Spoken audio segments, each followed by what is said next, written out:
함께 나누실 말씀은 누가복음 2장 8절에서 14절까지 말씀입니다.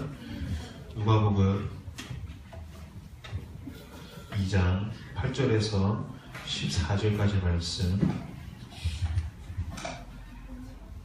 누가복음 2장 8절에서 14절까지 말씀. 저 한 절 여러분 한 절 번갈아서 교독하도록 하겠습니다. 누가복음 2장 8절에서 14절까지 말씀입니다. 그 지역에 목자들이 밤에 밖에서 자기 양떼를 지키더니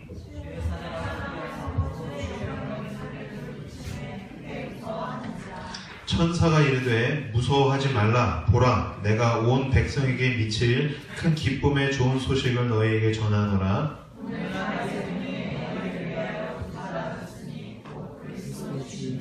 너희가 가서 강보에 쌓여 구유에 누워있는 아기를 보리니 이것이 너희에게 표적이니라 하더니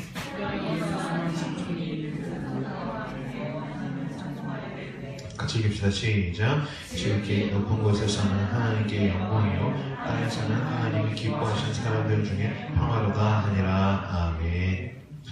또 가스펠 네 번째 시간 함께 나누도록 하겠습니다. 첫째 주, 지금 네 번째 시간인데, 첫째 주 때는 이제 죄와 복음에 대한 이야기. 그래서, 죄는 사람을 노예로 만들고 계속 끌고 가고 그러는데, 복음이 그것을 끊는다. 예수 그리스도의 복음만이 우리를 죄에서 끊는다는 이야기였고, 두 번째 시간은 이제 사망, 죽음과 복음에 대한 이야기. 모든 사람은 죽게 되는데, 복음만이 우리 죽음 너머의 영원한 나라를 내 것으로 만들게 하고, 그것에 대해서 소망을 가지고 이 땅을 살아가게 만든다. 라는 것에 대해서 함께 나누었고요. 지난주는 그 이후에 이제 복음 이후의 삶에 대한 복음과 자유에 대한 이야기. 복음은 우리를 귀찮게 만들거나 우리를 피곤하게 만들고 우리가 억울하게 만드는 게 아니라 복음만이 우리를 진짜 자유롭게 한다. 진짜 여러분들 하나님 안에서 믿음 가진 사람으로서의 자유에 대한 묵상들을 여러분들이 좀 잘 하셨으면 좋겠어요. 성경을 읽으면서. 안 그러면 계속 사탄이 우리에게 너는 예수를 믿고 교회 안에 있으면 넌 자유롭지 못해. 우리는 계속 그 거짓말을 쏟기 때문에 복음과 자유에 대한 이야기를 우리가 함께 나눴고, 오늘은 이제 복음과 기쁨. 그래서 예수 그리스도의 복음이 우리를 기쁘게 한다. 예수께서 이 땅에 오셨다는 것이 복음인데 이 복음이 우리를 기쁘게 한다라는 것에 대한 이야기를 함께 나누려고 합니다. 이제 크리스마스가 이번 주입니다. 그죠? 오늘 이렇게 멋있게 눈이 와가지고 되게 낭만적이었는데 눈 다 그치고 막 질퍽질퍽해졌더라고요. 니네 안 그랬네. 눈이 왔으면 좋겠는데 크리스마스 때 눈이 오기를 바라는 사람도 있고 안 왔으면 좋겠다는 솔로 모델도 있을 테고 여러분들 크리스마스를 어떻게 기다리고 계십니까?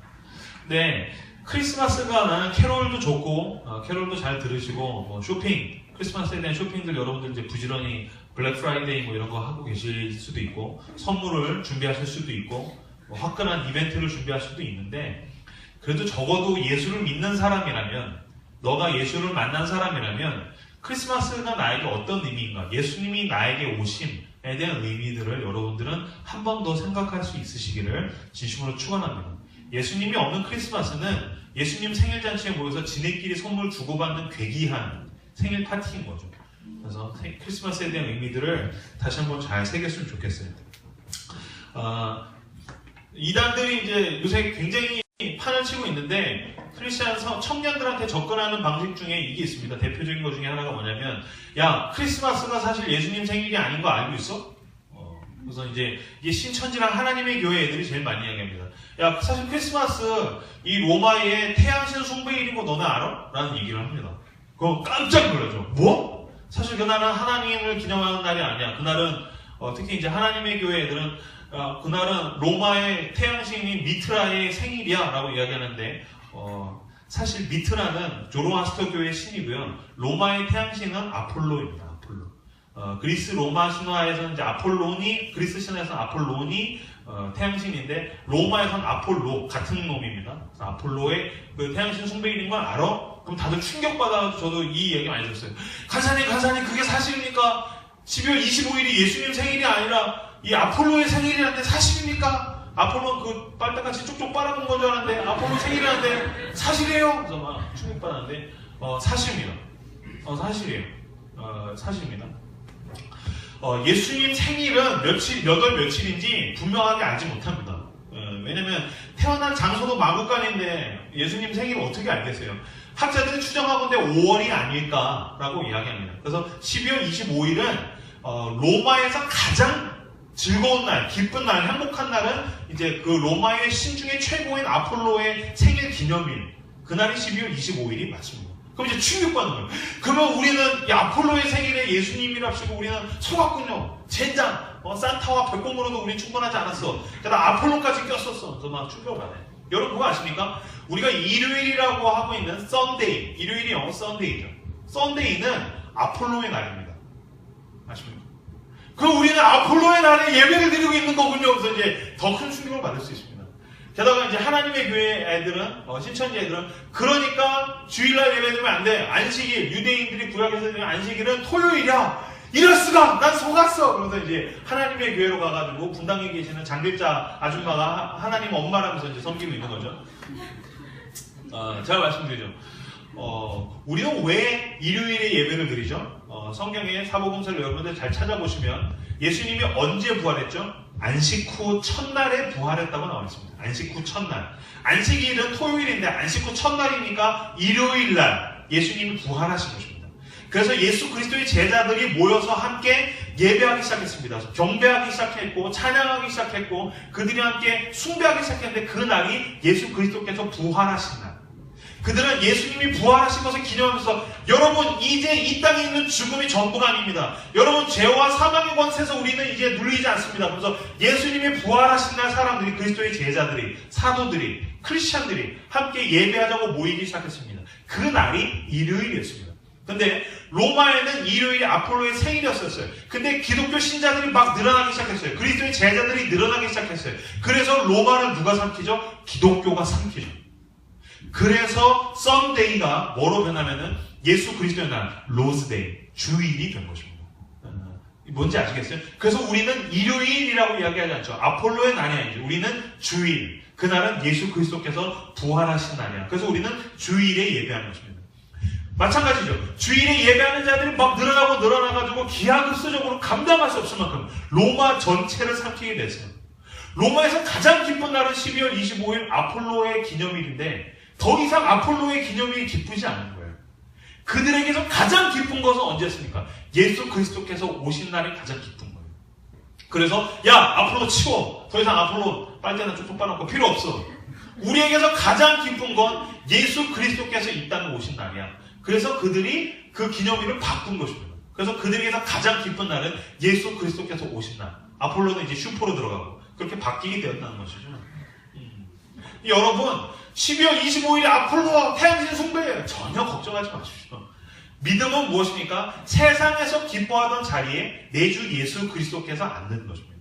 난 옛날에는 세상 바깥의 것, 교회 바깥의 것으로 기뻐하고 즐겼었는데 내가 예수를 믿고 났더니 예수를 경험하고 났더니 나에게 가장 기쁜 것은 이제 하나님이 되고 예수님이 되는 것이죠.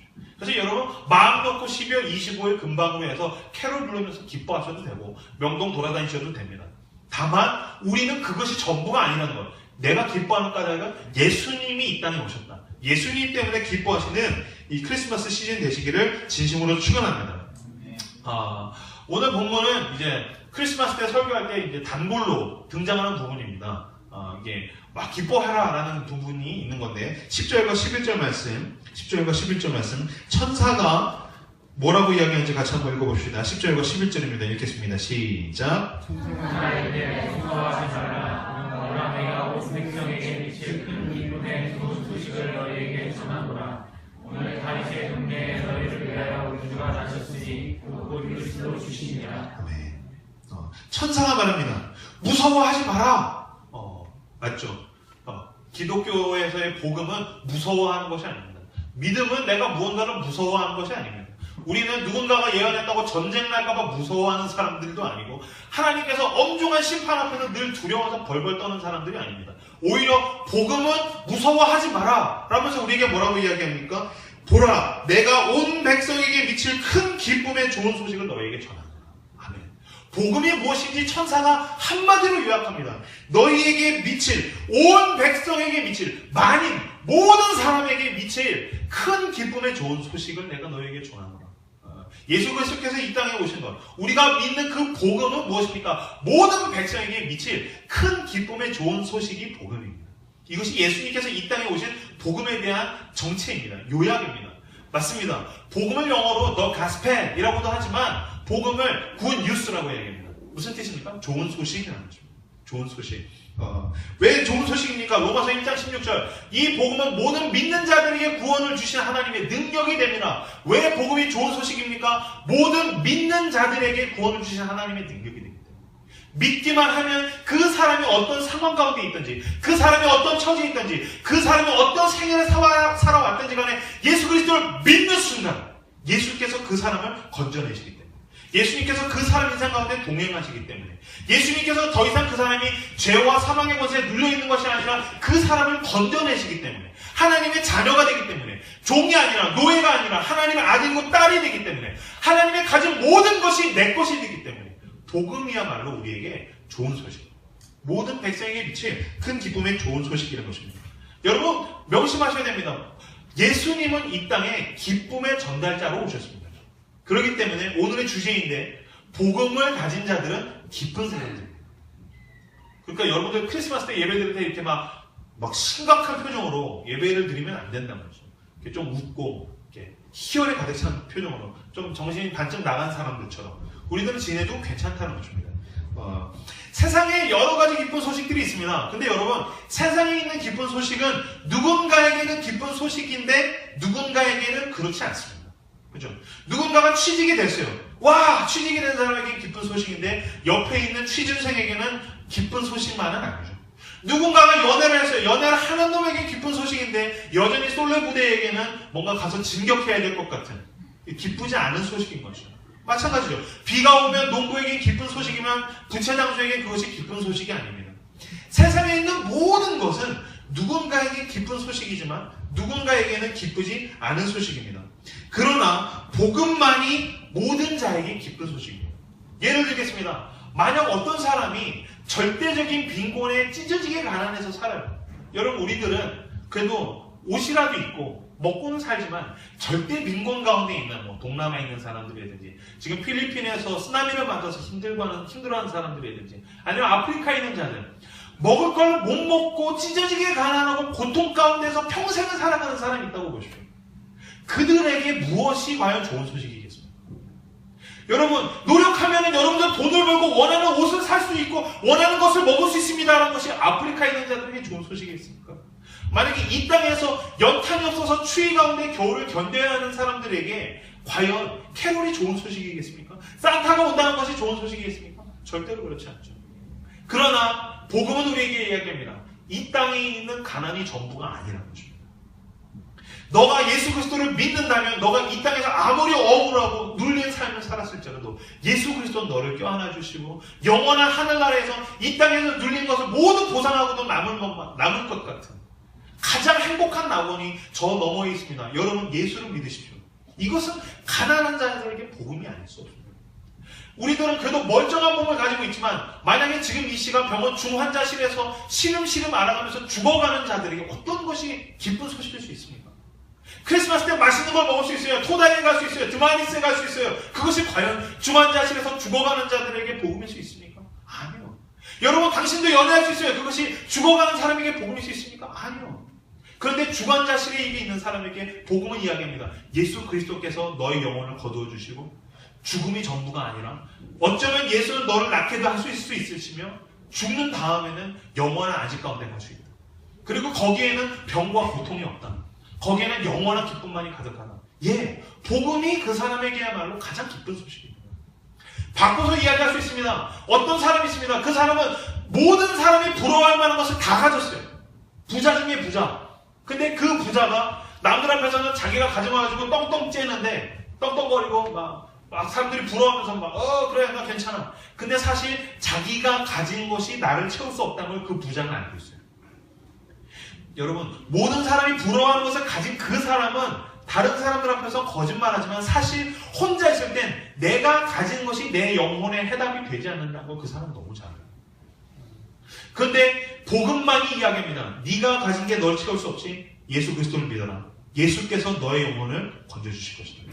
예수만이 너를 채우시며 이 땅에서만 채우는 것이 아니라 진정한 생명을 누리다가 죽고 난 뒤에는 영원한 생명을 누리게 하신다. 예수께로 나아와. 예, 맞습니다. 복음만이 이 땅에서 아무리 가져도 더 이상 자기를 채울 수 없어서 갈증 가운데 허덕이는 자에게 복음만이 그에게 기쁜 소식입니다. 복음은 모든 믿는 자들에게 구원을 주시는 하나님의 능력이고, 복음은 온 백성에게 미칠 만한 큰 기쁨의 소식이라는 것입니다. 그래서 이 땅에 유일하신 구원, 그 예수 그리스도에 대한 소식만이, 하나님에 대한 소식만이 good news, 좋은 소식입니다. 이거는 제가 한 말이 아니라 조정민 씨라는 사람이 있습니다. 조정민이라는 사람인데 지금 목사님이 됐습니다. 이 사람은 뉴스 앵커였었어요. MBC에서 뉴스 앵커인데 최연소 아나운서 국장이 되고 최연소 MBC 사장이 됐어요. 그러니까 사실 앵커로서 갈 수 있는 최고의 자리에 올라갔어요. 워커홀릭, 일 중독자. 그래서 죽어라 임만 하면서 열심히 해가지고 최연소 사장이 됐는데, 어느 날 그 새벽에 일어나서 테니스를 쳤답니다. 열심히 테니스를 치고 그 부인은 그 교회 가가지고 새벽 기도를 하고 있고, 테니스 치면서 왜 내 마누라는 새벽부터 가지고 저렇게 기도만 하고 있지? 이해가 안 됐다는 거예요. 근데 어느 날 마누라를 데리러 마누라가 기도하러 간 그 교회에 딱 갔는데, 너 주 예수께 나와 네 모든 짐 쏟아놓고 기도해라. 그 찬양을 듣는데 그 가운데에서 예수를 만나게 됩니다. 조정민 씨가 예수를 만나고 변화되어서 회심한 다음에 희한하게도 자기가 하고 있던 그 뉴스 앵커 자리를 때려치고 목사가 됐어요. 그래서 너무나 많은 사람들이 당신 최연소 아나운서 국장 그리고 최연소 사장이 됐는데 왜 그것 때려치고 목사가 됐습니까? 라고 물었더니 이 양반이 기가 막힌 얘기를 해요. 내가 예전에 아나운서로서 전했던 모든 소식, 뉴스를 자기가 진행할 때 했던 모든 소식은 다 배드 뉴스였다. 여러분 뉴스 보시면 굿뉴스 있습니까? 뉴스에는 대부분 배드 뉴스입니다. 누가 죽었답니다. 누굴 죽였답니다. 주가가 떨어졌답니다. 여러분 먹고 살기 힘들답니다. 이번 겨울은 더 추워졌습니다. 매번 더 힘들다는 얘기만 하지. 전 뉴스에서 한 번도 여러분 힘내십시오. 이제 이 땅은 살만하게 됐습니다. 우리나라는 더 민주적으로 되었고 서민들은 더욱더 어깨에 힘을 줄 수 있게 되었습니다. 여러분 물가 떨어지고 있습니다. 여러분 나가서 마음껏 사십시오. 라는 뉴스는 난 한 번도 본 적이 없어요. 뉴스는 늘 배드 뉴스예요. 근데 이 조정민 씨가 예수를 만나고 났더니 자기는 이제 굿 뉴스를 전하고 싶어졌다는 거예요. 근데 굿 뉴스는 오직 하나님 안에만 있더라고요. 난 이제 하나님의 굿 뉴스를 전하기 위해서 나는 하나님이 원하시는 사역을 하기 위해 나는 목사가 되려갑니다. 이거는 여러분들 다 이 자리 때려치고 목사가 되라는 이야기가 절대 아닙니다. 난 신학교 간다는 사람은 늘 뜯어 말리는 것으로 유명하죠. 무엇입니까? 하나님 안에, 예수 그리스도 안에 진정한 굿 뉴스가 있다는 거죠. 세상에서 여러분들이 아무리 찾아봤자 여러분들이 얻을 수 있는 것은 다 배드 뉴스입니다.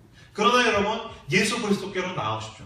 주님께서 여러분들이 그 찾던 굿 뉴스를 주실 줄로 믿습니다. 굿 뉴스는 무엇입니까? 간단합니다. 예수 그리스도께서 죄와 사망의 권세를 이기시고 이제 누구든지 예수의 이름을 부르면 주님께서 나와 함께 하신다는 것입니다. 주님과 동행하시면서 이 한 해를 마무리하시고 새로운 한 해를 열어가시는 저 여러분들 다 되시기를 진심으로 축원합니다.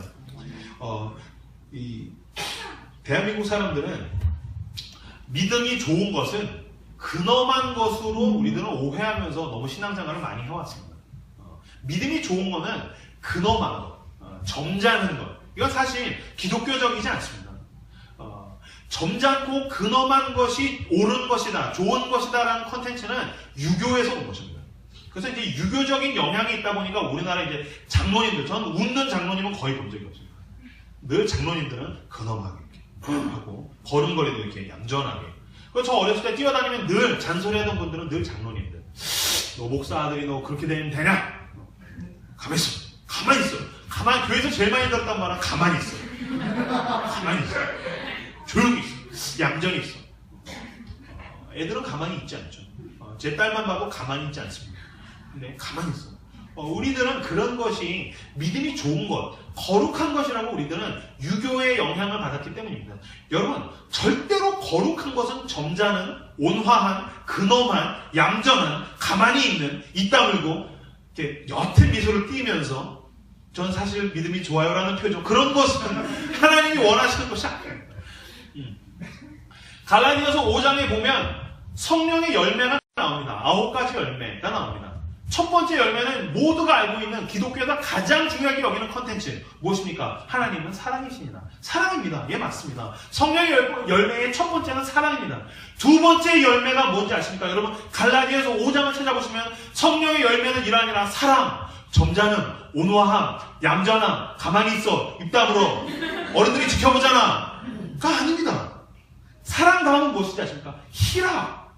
여러분 희락이라는 말은 알기 힘듭니까? 원어, 헬라 원어는 카라입니다. 카라는 무엇입니까? 구하라고 있는 바로 그 걸그룹. 생각만 해도 막 기쁘지 않습니까? 지금 남자 형제들 얼굴에 기쁨이 가득하고 있습니다. 예, 카라는 기쁨입니다. 기쁨. 이것은 잔치를 뜻합니다. 잔치. 잔치에서는 터져나올 것 같은 그 기쁨.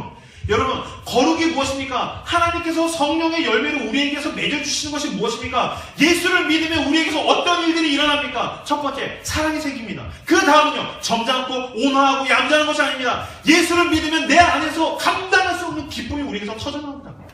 카라의 부활을 봤을 것과 같은 느낌. 여자로 치면 김수현이 내 앞에 있어. 아, 좋아. 이제서야 여자들이 웃기 시작한 거예요. 김수현을 봤을 때, 구하라를 봤을 때. 근데 여러분, 하나님의 얼굴을 배웠을 때야 우리가 얼마나 기쁘겠습니까? 예수와 동행한다면 우리가 얼마나 기쁠 수 있겠습니까? 예수님이 나를 도닥여주시고 내가 너를 사랑한다라고 이야기한다면 내가 그 앞에 있을 때 내가 어찌 기뻐하지 않을 수 있단 말이에요. 성령의 열매는 분명한 기쁨입니다. 얌전하지 마십시오. 저는 여러분 청년들에게 이야기하겠습니다. 얌전하지 마십시오. 점잖게 있지 마십시오. 온화할 필요 없습니다. 주님이 주시는 터져나오는 기쁨이 여러분 삶 가운데에, 특히 이 크리스마스 시즌 가운데에 넘쳐나시기를 진심으로 축원합니다. 하나님께서 내 안에 계시고 내가 하나님 안에 거할 때 우린 기뻐할 수 있다는 것입니다. 그 기쁨은 세상 밖에는 없습니다. 교회 바깥에는 없습니다. 예수 그리스도 바깥에는 없는 겁니다. 내가 오직 예수를 믿고 주님을 따라갔더니 내게서 나오는 거 감당할 수 없는 기쁨. 여러분 세상의 기쁨은 뭐죠? 내가 원하는 걸 가졌을 때 잠깐 생기는 거. 내가 원하는 걸 먹었을 때 잠깐 생기는 거. 내가 원하는 것을 이루었을 때 잠깐 생기는 거. 그런데 예수 그리스도 안에 있는 기쁨은 무엇입니까? 이것이 진짜 카라, 그 기쁨인 것은 내가 어디서 뭘 하든 뭘 먹든 언제나 어디서나 주님과 동행하기 때문에 생기는 기쁨. 누구에게도 빼앗기지 않는 기쁨. 그래서 여러분, 믿음을 진단하는 기준, 뭐 성경을 몇 장 읽었냐, 너 큐티는 하냐, 제가 잔소리는 늘 하지만 진짜 나의 영성을 진단할 수 있는 것은 여러분 스스로를 돌아보십시오. 여러분 삶에 내 눈을 보세요. 내 눈을 바라봐. 여러분 삶에 진짜 기쁨이 있으십니까? 기쁨이 없다면 여러분의 영성에 문제가 있습니다. 큐티를 얼마나 하냐? 너 기도를 하루 몇 분을 하냐? 전도는 일주일에 몇 명을 하느냐? 그런 내가 수치화된 것 말고 내 스스로 인격적으로 하나님 앞에 섰을 때에 과연 내게 기쁨이 있는가? 기쁨이 있다면 내가 주님과 동행하고 있구나. 내가 주님께서 주신 기쁨을 빼앗기지 않는구나. 근데 만약에 여러분들의 기쁨이 언젠가부터 서서히 소멸되어서 어디 있지 찾기 힘들 정도, 나도 이제 어디 가서 맛집이나 가야 조금 기뻐할 정도라면 여러분의 영성에 분명한 문제가 생긴 거죠. 왜? 하나님은 내 안에서 기쁨이 터져나오게 하시는 거예요. 카라, 잔치에 온 것 같이 기쁨이 터져나오게 하시는 분이시기 때문입니다. 여러분, 하나님을 오해하시면 안 됩니다. 하나님은 근엄한 분이 아닙니다. 제가 얘기했죠. 믿음이 좋다는 건 장로님의 표정, 맛없는 걸 잔뜩 입에 집어넣는 것 같은 점잖은 표정이 아니듯이, 기쁜 표정이듯이 하나님은 기쁨이 넘치는 분입니다. 하나님이 너 오늘 무슨 죄 졌어? 회개해 빨리. 이런 분 정도로 생각하시면 안 됩니다. 하나님은 시종일관 기뻐하시는 분입니다. 하나님의 가장 큰 속성 무엇입니까? 기쁨입니다. 사랑, 그 다음 뭐라고? 기쁨이라고. 그래서 하나님은 기쁨이 넘치는 분이라고. 뭘 보면 알 수 있죠? 하나님이 천지를 지으실 때 어떻게 하셨는가? 천지를, 온 세계 만물 모든 것을 다 지었어요. 보세요. 하나님이 꽃을 한두 송이 지은 게 아니에요. 내가 하나님이었으면 꽃을 이렇게까지 많이 짓기 귀찮았을 거예요. 꽃 그럼 하나, 아니 두 개, 이 정도. 뭐 나무도 긴 거, 짧은 거 이 정도. 근데 보세요. 나무가 얼마나 다채로워요. 꽃이 얼마나 다채로워요. 얼굴도 사람 얼굴 빗다가 더 이상 귀찮아서 못하겠다. 뭐 여기 천성대 있으니까 천성대에서 얼굴이 얇은 놈, 긴 놈 뭐 이렇게 이 정도지 막 가지각색으로 하지 않았을 거라고요. 왜? 귀찮으니까. 근데 하나님이 온 세상을 다 만드실 때에 하나님이 이 땅에 있는 가축들을 다 만드시니라 저는 이게 피곤해 죽겠네. 이것들은 뭐 어떻게 해야 될까? 라고 하나님이 하셨나요? 아니요. 하나님이 창세기에 보면 하루하루 지으실 때마다 성경은 하나님이 어떤 기분이었다고 묘사하고 있습니까? 보시기에 심히 좋았더라. 뭐요? 만들어 놓고 혼자 웃었다는 거예요. 와! 잘 만들었어! 하나님이 네 얼굴을 만들어 놓고 기뻐하셨다는 걸 아셔야 됩니다. 너는 거울 볼 때마다 짜증나겠지만 하나님은 네 얼굴을 빚어놓고 야 신기하게 만들었어. 야 잘 만들었어. 하나님은 여러분 얼굴을 놓고 감탄했다는 거예요. 나무 하나 만들어 놓고 이거 너무 길게 했네. 이거 이거 어떻게 해야 돼? 이거 좀 잘라놓을까? 힘들어하거나 피곤해하거나 짜증나거나 우울해하거나 미안해 성대야 내가 네 얼굴 이렇게 만들었어. 우울해하시더라. 이게 아니에요. 그분은 하루하루 만드실 때마다 심히 기뻐하셨다는 거죠. 하나님 기뻐하셨다는 거예요. 하나님이 온 세상을 기뻐하셨고 만들고 나서만 기뻐하시고 드디어 안식일이야 오늘은 불금을 지내야지 그때만 기뻐하신 게 아니라 매일 기뻐하시고 안식일을 충분히 누리셨고 여러분 그거 아십니까? 그 이후로 하나님은 우리에게 허락하시는 모든 하루하루를 당신의 기쁨 가운데에서 섭리하고 계신 것입니다. 여러분 분에게서 하나님께서 기쁨을 상실하셨다. 그럼 여러분 새해 때는 한번 일출을 꼭 보시기를 바랍니다. 일출을 볼 때 어때요? 전 정말 그 해가 확 올 때 뭔가 붉은 희열 덩어리가 올라온 것 같아요. 막 웃으면서 해가 뜨는 것 같아요. 근데 만약에 하나님이 기뻐하지 않으셨다면 어떤 날은 막 기분 좋을 때 해가 뻘겋고 막 빛덩어리가 올라오는데 어떤 날은 막 시커먼 게 막 기분 뚝뚝뚝 떨어뜨리면서 막 올라오고 오늘은 날카로우고 삐죽삐죽한 게 막 올라오고 어떤 날은 해가 뜨다가 쓰지라고 저한테 폭파시켜버리고 중간에 근데 시종일관 해는 동일하게 뜨고 여러분 겨울이라서 모든 낙엽이 지고 나무가 시들고 꽃이 시들지만 새해가 되면 봄에 늘 새싹이 올라와요. 하나님이 기뻐하시지 않으시면 어떻게 그런 것들이 스프링 올라올 수 있겠습니까? 하나님의 기쁨 가운데서 우리에게 주어지는 하루하루 하나님의 기쁨 가운데서 새해는 계속해서 돌아오고 새로운 날들이 허락되고 우리에게는 새로운 순간들이 우리에게 하나님으로부터 주어진 것입니다. 하나님은 기쁨의 근원이시기 때문입니다. 그 하나님이 내 안에 오십니다. 하나님이 내 안에 오시면 내게 잃었던 기쁨이 회복되는 것입니다. 저는 예수 그리스도를 만났던 그 날을 저는 분명하게 기억하고 있습니다. 철원에서 3월 달에 모든 것이 시들었던 그 겨울이 아직 끝나지 않았을 때 전 예수를 만났습니다. 여전히 땅은 빈판이었고 나무는 앙상했고 고드름은 천장에서 땅끝까지 얼어있고 위에 독수리가 날고 있는데 달라진 건 오직 한 가지요. 예수를 만났다는 것. 그 전까지는 정말 젠장 다 짜증나고 죽여버리고 싶고 나도 죽고 싶고 모든 것이 분노와 슬픔과 우울함으로 가득했는데 예수 하나 만났는데 딱 나왔는데 하늘을 봤는데 눈물이 이 하늘이 나를 사랑하시는 하나님이 만드신 하늘입니다. 근데 똑같은 하늘의 독수리인데 하늘을 바라보는데 기쁨의 눈물이 나요. 나무를 보는데 여전히 앙상한 나무인데 이 나무를 하나님이 만드셨단 말이죠. 기쁨이 나요. 기쁨의 눈물이 나요. 사람들을 보는데 하나님 기묘하게 해주셨네요. 기쁨의 눈물이 나요. 하나님을 만났을 뿐인데 내 안에 하나님이 오신 그 변화 한 가지뿐인데 그 변화가 내게 있는 모든 것을 바꿨어요. 그날 이후로 하나님께서 나에게 동일한 기쁨을 주시고 계세요. 내가 만약에 기쁨을 잃었다면 내가 하나님으로부터 멀어졌기 때문이에요. 내가 다시 기쁨이 넘친다면 내가 주께로 더 가까이 갔기 때문이죠. 내게 세상에 있는 것들이 나를 기쁨을 주관하지 않더라고요. 뭐가 주어졌다고 기쁘고 또 뺏어가면 슬퍼하고 아니요. 내 안에 하나님이 계시기 때문에 누구도 빼앗아갈 수 없는 이 기쁨. 이것이야말로 복음이 우리에게 주는 가장 큰 선물. 세상에서 그 누구도 모르고 그 누구도 줄 수 없는 그 가장 큰 선물. 내 안에 예수 그리스도께서 오셨기 때문에 온 백성에게 미칠 큰 기쁨의 좋은 소식. 그 예수 그리스도를 붙들고 살아가시는 저 여러분들 다 되시기를 진심으로 축원합니다. 복음만이 굿 뉴스라는 것이죠. 이게 왜 안 넘어가네.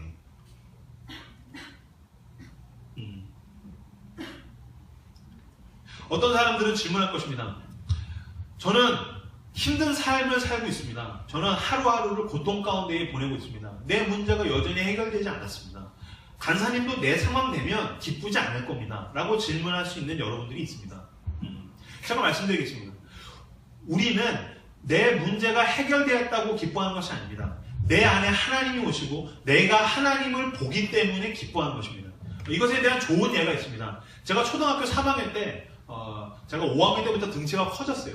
그런데 3학년 때까지는 조금 왜소했어요. 왜소한 이명규를 여러분들은 떠올리기 힘들겠지만 작은 어린이였었어요. 근데 저희 반에 정육점집 아들이 있었어요. 돼지 같은 놈 있었어요. 등치 되게 크고 부락부락하고 엄마가 맨날 고기를 먹였는지 막 등치 큰 놈들이 너야 막 그러면서 그러고 있는데 등치 되게 큰 놈이 있었었는데 걔가 저만 보면 때리는 거예요. 저만 보면 야! 그래서 와가지고 막 먹선 잡고 때리고 막 주역받고 막 그랬어요. 너무 힘들었어요. 근데 어느 날 언덕배기를 제가 막 올라가고 있는데 딱 마주쳤어요. 난 언덕을 올라가고 있었고 걔는 골목에서 나오는데 딱 마주쳤어요. 그러더니 야 이명규! 부르더니 막 달려와가지고서는 막 붕붕붕 와가지고 멱살을 탁 잡더니 그때부터 막 때리고 막 주먹으로 때리고 배 때리고 얼굴 때리고 막 맞는 거야. 근데 맞는 것도 아픈데 더 힘든 건 언제까지 맞아야 되나. 멱살이 아파서 언제까지 맞아야 되나. 아프다. 얘 왜 때리는 걸까? 이유라도 알려주고 때리는 걸 텐데 이 돼지 같은 거 막 맞고 있는데 너무 두렵고 공포스럽고 아프고 고통스럽고 막 힘든데 희한한 일이 생겼어요. 언덕배기에서 해가 뜨듯이 사람의 실루엣이 막 뜨는데 얼굴이 보이고 어깨가 보이고 상반신이 보이는데 우리 아빠예요. 우리 아버지가 퇴근하고서 언덕을 넘어서 우리 집 쪽으로 오려고 언덕을 넘어오는데 얼굴이 보이고 몸통이 보이고 다리가 보이는데 아빠가 이 언덕을 넘어서 나한테 다가오는 거예요. 근데 나는 여전히 멱살 잡힌 채로 맞고 있어요. 근데 신기한 일이 일어났어요. 나는 여전히 맞는데 아빠를 보는 순간 아프지 않아요. 한데 그러니까 겉으로 더 막 와 하면서 막 아빠가 보고 있어. 아빠가 보고 있어.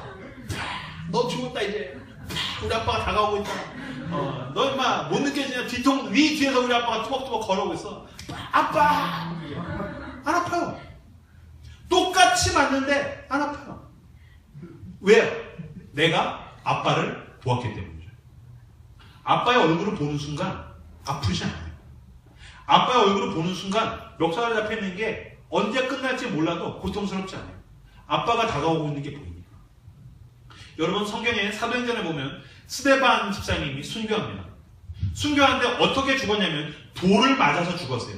돌은 이렇게 여자애들 어렸을 때 괴롭힐 때 이 조약돌 이렇게 연못에다 떨어뜨려 그게 아니라 이만한 거면 사람 머리만한 거 그걸로 쳐야 사람이 죽죠. 그래서 이따만한 걸로 쳐가지고 죽이는 겁니다. 그 자리에서 작은 것도 던지겠지만 기본적으로 큰 걸로 죽을 때까지 맞추는 겁니다. 그러면 사람이 맞으면 얼마나 아프겠어요. 그 돌을 맞는데 얼굴에 몸통에 온 몸에 맞는 거예요. 죽은 거예요. 그러니까 막 맞다가 뽕까닥한 게 아니라 죽어가면 때까지 죽을 때까지 돌을 맞는 거예요. 그런데 그런 스데반의 표정이 공포스러웠다. 그는 절규했고 한 번만 살려주세요. 침을 질질 흘리면서 막 손을 막 빌면서 제발 살려주세요. 그러면서 처참하게 죽어갔더라라고 나와 있지 않죠. 스데반의 얼굴이 뭐와 같았다? 천사와 같았다. 죽을 때까지 천사와 같았다. 어떻게 돌 맞아서 죽는데 천사 같을 수 있습니까? 생각해보세요. 어떻게 돌 맞아 죽는데 천사 같을 수 있어요? 이유는 한 가지죠. 나를 향해서 돌을 던지고 있는 그 성난 군중 뒤에 하나님의 영광이 보이게 돼요. 하나님의 당신의 얼굴을 스데반에게 보여주신 것입니다. 스데반은 자기에게 돌을 던지는 군중을 본 것도 아니고 돌을 맞고 있는 나 스스로에게 주목한 것도 아니고 그 너머에 있는 하나님의 영광, 그 빛난 얼굴을 바라봤더니 스데반이 천사와 같이 웃을 수 있었다는 것이죠. 기쁨 가운데에서 그가 죽어갔다는 것입니다. 나는 힘든 상황 가운데 있습니다. 내가 어떻게 기뻐할 수 있습니까? 나에게 여전히 많은 문제들이 있습니다. 내가 어떻게 기뻐할 수 있습니까? 나는 고통스러운 나날들을 보내고 있습니다. 내가 어떻게 기뻐할 수 있습니까? 하나님의 얼굴을 보면 우린 기뻐할 수 있습니다. 하나님의 얼굴을 본다면 그 하나님의 빛난 영광의 얼굴을 향해 내가 내 눈을 들고 영적인 눈을 떠 주의 이름을 부르고 주님의 영광을 향해 다가갈 때에 주님께서 나를 향해서 다가오시며 여전히 날 사랑하시는 그 아버지라는 것을 안다면 나는 그날 이후로 아무리 힘들지만 고통 속에서도 기뻐할 수 있고 아무리 어렵고 힘들지만 그 지쳐하는 가운데에서도 우리에게 있는 기쁨을 세상이 빼앗아갈 수 없다는 것입니다. 그 기쁨을 누리시는 저 여러분들 다 되시기를 진심으로 축원합니다. 이 얘기로 말씀을 마무리 맺기를 원합니다. 바로 어제입니다. 이 설교를 준비하면서 하나님 안에서의 기쁨. 주님, 내가 주님 안에서 기뻐할 수 있죠. 예, 맞습니다. 제가 주님 안에서 기뻐해야 되는데요.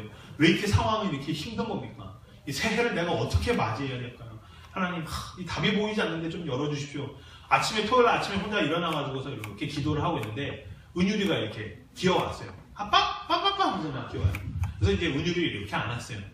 은유를 안고서 좀 기도를 하고 싶어가지고서 이렇게 찬양을 오디오로 이렇게 틀었어요. 무슨 찬양이었냐면은 나의 영원하신 기업. 여러분 이렇게 찬송가 있습니다. 찬송가 434장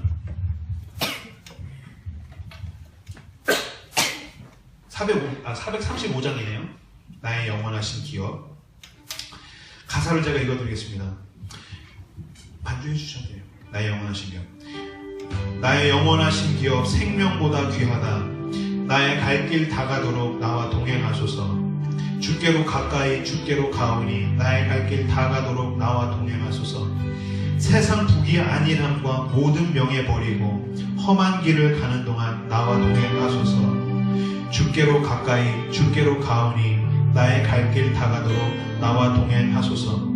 어두운 골짝 지나가며 험한 바다 건너서 천국 문에 이르도록 나와 동행하소서. 은유를 안고서 이 찬양을 막 들으면서 막 이 찬양을 따라 부르는데 먼저 들었던 생각은 하나님 올해 참 힘들었어요. 크리스마스가 오고 한 해가 지나는데 올해 참 힘들었어요. 하나님 내년에 난 어떻게 해요? 하나님 내년에 난 어떻게 하실 거예요? 라는 생각을 먼저 들었어요. 그 다음 따라온 생각이었어요. 이 생각이 끝나기도 전에 내 마음에서 하나님께서 쑥 올라오게 하신 그 하나님의 음성. 오늘 올해가 참 힘들었는데 하나님 함께 해주셔서 감사합니다. 올해가 너무 힘들었어요 하나님. 근데 하나님 이 한 해 나의 갈 길 다 가도록 동행해 주셔서 감사합니다. 새해도 힘들겠죠. 그러나 주님께서 함께 하실 줄을 믿습니다. 상황이 힘들다고 해서 내 기쁨을 어찌 빼앗기겠습니까? 하나님만 동행하시면 예수님 당신만 나와 함께 하시면 나 어디든 갈 수 있습니다. 나 어디서든 기뻐할 수 있습니다. 눈물 흘리면서도 나 기뻐할 수 있습니다. 주님 나와 동행해 주십시오. 기도하면서 은유리를 안고서 은유리는 이제 기대서 자고 많이 울었습니다. 우리에게 있는 기쁨의 이유가 무엇입니까? 내가 뭔가 원하는 것들이 잘 되었기 때문에, 내가 맛있는 걸 먹었기 때문에, 남자친구 여자친구가 생겼기 때문에. 그런 기쁨이라면 그것들을 빼앗기면 내 기쁨도 사라질 것입니다. 그러나 내 안에 계신 예수 그리스도, 나의 인생의 그 끝까지 동행하시는 그 예수와 동행할 때에 생기는 그 기쁨. 예, 주님, 내가 이 기쁨을 누구에게도 빼앗기지 않게 해주십시오. 함께 이 시간 찬양하고 기도하겠습니다. 나의 영원하신 기업